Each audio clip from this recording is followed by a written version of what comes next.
Assalamualaikum dan salam sejahtera.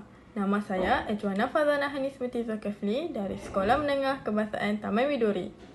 Hari ini saya ingin berkongsi tentang sebuah novel misteri yang sangat menarik bertajuk Bayar Sofia hasil karya Taimur Abdullah.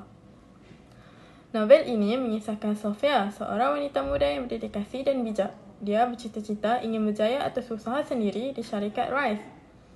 Namun, hidupnya mula berubah apabila dia bertemu Danny, seorang atlet tinju terkenal yang tanpa disangka-sangka mengaitkannya semula dengan masa silam yang penuh rahsia.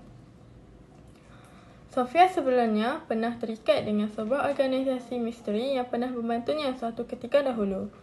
Tetapi bantuan itu bukanlah percuma. Kini, mereka menuntut sesuatu yang Sofia tidak sangka akan menghantui hidupnya. Kata-kata seperti, "You have sold your useless soul. Now it's time for us to claim what ours," jelas menunjukkan konflik utama dalam novel ini. Sofia terpaksa membuat pilihan antara keselamatan orang yang disayang atau menentang organisasi tersebut dengan risiko yang besar.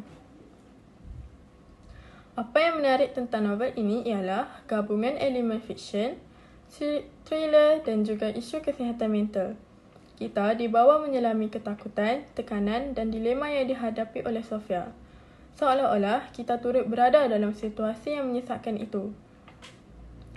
Saya memilih novel ini kerana memang saya minat genre misteri dan thriller. Jalan ceritanya penuh kejutan dan gaya penulisan Taimur Abdullah sangat memikat.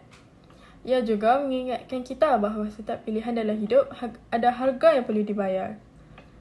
Bayar Sofia bukan sekadar kisah misteri, tapi juga kisah perjuangan diri, keberanian dan pengorbanan. Sekian, wabillahi taufiq wal hidayah. Assalamualaikum warahmatullahi wabarakatuh.